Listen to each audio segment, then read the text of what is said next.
2 fingers on the middle of the nerves underneath the tongue, and by pressing with your thumb.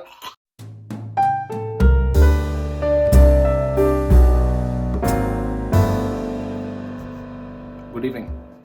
I am RJ City, and this is RJ Reads Wrestling Books. You know, wrestler Mick Foley has the distinction of not only writing one book, but also writing more than one book. But let us start at the beginning. I am, of course, talking about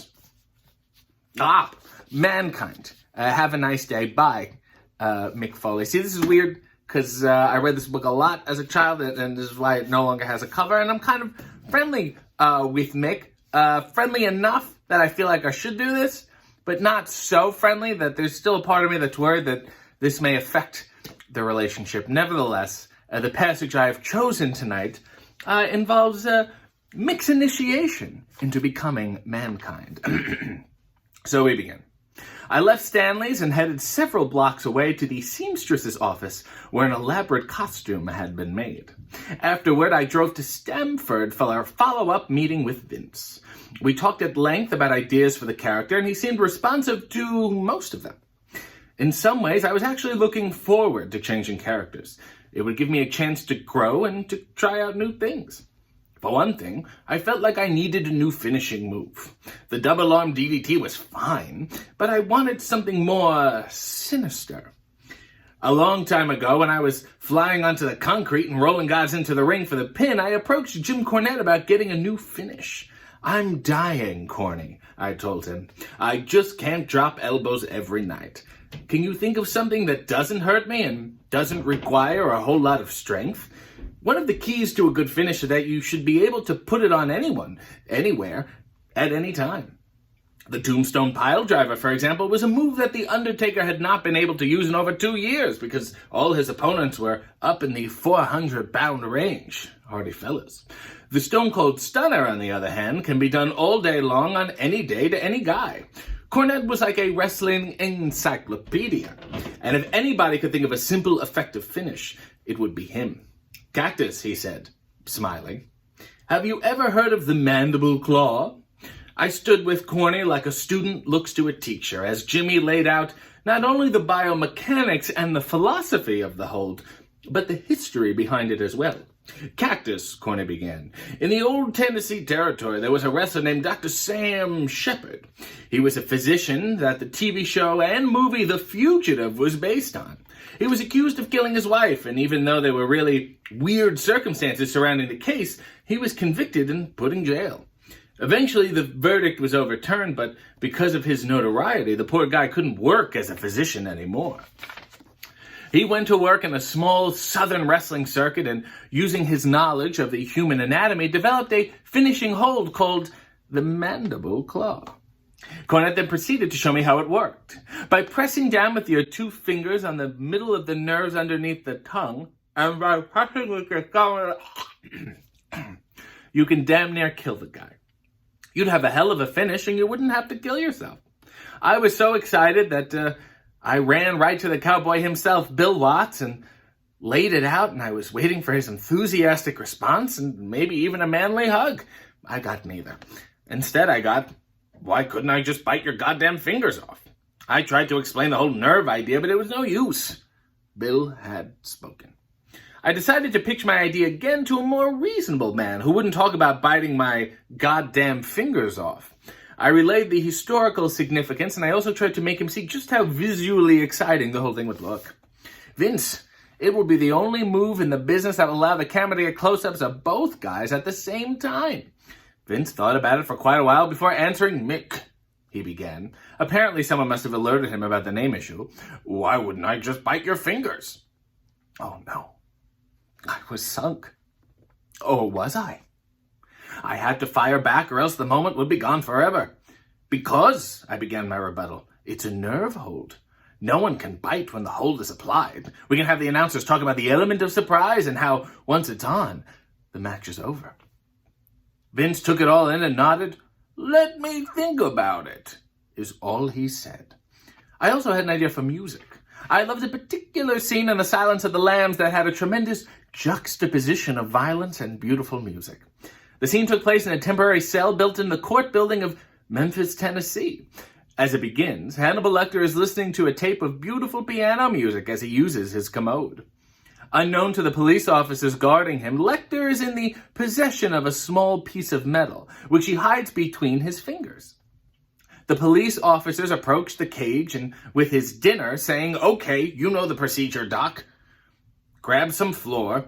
Lecter sits with his back to the bars and allows himself to be handcuffed with his hands behind his back.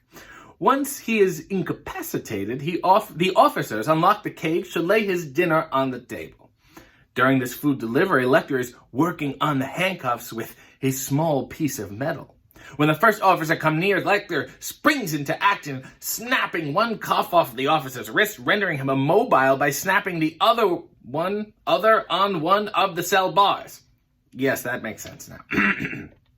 When the second officer comes for assistance, Lecter bites off a portion of the man's tongue and thoroughly maces his eyes. He then returns to the helpless first officer and, as dramatic music blares, methodically carves his skull with several blows from the man's own nightstick. The camera then surveys the bloody aftermath as the beautiful piano music gently fades back in. A blood-spattered Lecter is shown to be the picture of serenity as he gently sways to the beautiful sound. I explained the scene to Vince. "That's what I want," I told him. "I want a separate entrance and exit music. No one's ever done that before. The entrance will be scary, but the exit will be beautiful. I want to be completely at peace with myself after destroying my opponent." "I see," said Vince. "Let me think about that as well." Then I continued laying out some ideas for the character I had gone through. I then continued laying out some ideas for the character I had gotten through reading the crime novels of Jonathan Kellerman. Kellerman was a psychologist turned author, and I was always enthralled by how the plot was usually driven by some obscure mental illness or condition. I proposed some really far-out ways to work these into the storylines, none of which ever made it to fruition, but probably were good for some raised eyebrows around Titan Towers. Vince then prepared me for some big news. I could tell he was excited by what I was about to say. "Did anyone tell you your name yet?" he asked me with a smile. "No," I said. "What is it?" "Well," Vince continued in his very descriptive way, "in this business we've had crushers, we've had bruisers, we've had destroyers, but we've never had a mutilator. And that's what you most certainly are. A mutilator." Oh God, I thought. Just when things were going so well, I could hear that dreadful name rolling slowly and painfully across Vince's lips. Mutilator. I wanted to go home, or to Japan, where I was still Cactus Jack, the king of the deathmatch. "What do you think?" Vince boomed. I struggled for something to say and came out with the 3 most untruthful words I've ever spoken. "I like it." Vince wasn't through yet, though. "We'll need a first name, too." He said, "I know you used to use the name Manson." "I did," I replied, "but I was never really comfortable with it. I didn't like the association with the killer." Vince smiled. "I was hoping you'd feel that way because we'd like to call you Mason. Mason the Mutilator." I again pledged my undying support for the name, but inside my head I was searching desperately for a way out. I had always felt that it was not good enough to shoot something down. It was best to have a solution. I nodded and smiled blankly while mentally trying to dig my career out of the huge hole that Vince had thrown in. Suddenly, a light flashed in my head. "Vince, I just had an idea. As much as I like Mason," I lied, hoping that my nose wouldn't start growing right in front of him, "I think I have an even better idea." "Really?" said Vince with sincerity. "I'd like to hear it." "Well," I said, "what if you were to call me Mankind the Mutilator?" Vince seemed puzzled. "I'm not sure I understand," is all he said. I had his interest, but it was important to try to nail it now. If I couldn't sell him on Mankind now, I knew I never would. You see, Vince, the name would have a double meaning. I could talk about the future of mankind or the destruction of mankind, and it would carry 2 different meanings. I could also blame mankind as a people for creating mankind as a person. Then when I talk about Mankind the Mutilator, I could either be talking about myself or be making an indictment of the whole human race. Vince seemed genuinely impressed. "I like that," he nodded. "Let's go with it." I don't think you can overestimate the importance of your name in pro wrestling. A good name won't make you, but a bad name sure as hell can break you. When Steve Austin joined the World Wrestling Federation, he was named the Ringmaster, a gimmick that was mediocre at best. Looking for a change in character, Austin suggested a personality that was somewhat cold-blooded. The creative people got a little carried away with the cold temperature as opposed to the cold attitude and sent him 3 pages of names that included Ice Dagger and Chili McFreeze. Looking back, even if every other thing in Steve's career had been the same, the names would have killed him deader than poor Kelsey's nuts. Same glass breaking, same music, same stunner, same beer, same middle fingers, it wouldn't have mattered. As soon as you walk down that aisle and you're announced as Baron Von Ruthless, you could have stuck a fork in him, because he would have been done. "There's one more thing we need to know," Vince declared. "I need to know that you're completely comfortable with your gimmick. You're going to be wearing it for a long time, and I need to know that you're completely happy with it." I thought about it. I knew I had suggested and asked for a lot of things, and Vince had listened and been more than fair about all of them. I thought maybe I should just stay put with the costume card I had been dealt. Then I thought about my future and how silly I could look in the sort of fake chain metal fabric that made me look like an extra in the Knights of the Round Table film. It was do or die time. "Yeah, Vince, I did have one small concern," I managed to squeak out. Vince seemed genuinely amused by my opinions. Most people who met with Vince didn't speak a word against any idea the World Wrestling Federation had because, well, they were just happy to be there. Surely PJ Walker knew that his Aldo Montoya gimmick was doomed as soon as he saw the yellow jockstrap they wanted him to wear on his head. But he never spoke a word. Surely a veteran like Ron Simmons had second thoughts when Vince showed him the blue helmet that he was supposed to wear, but he walked out of that office looking like a black Spartacus anyway. I was determined not to make that mistake. "Yeah, Vince. About the gimmick." "Yes, Mick. What is it?" Well, I tried to think how I could delicately phrase this. I hate it, Vince. I really hate it. Vince couldn't help but laugh at my exuberance. "Tell me what you hate about it, and we'll try to come up with something else." I took the gimmick out of the bag and I pleaded my case further. "Vince, I just feel that like I'm playing a dress-up in a movie."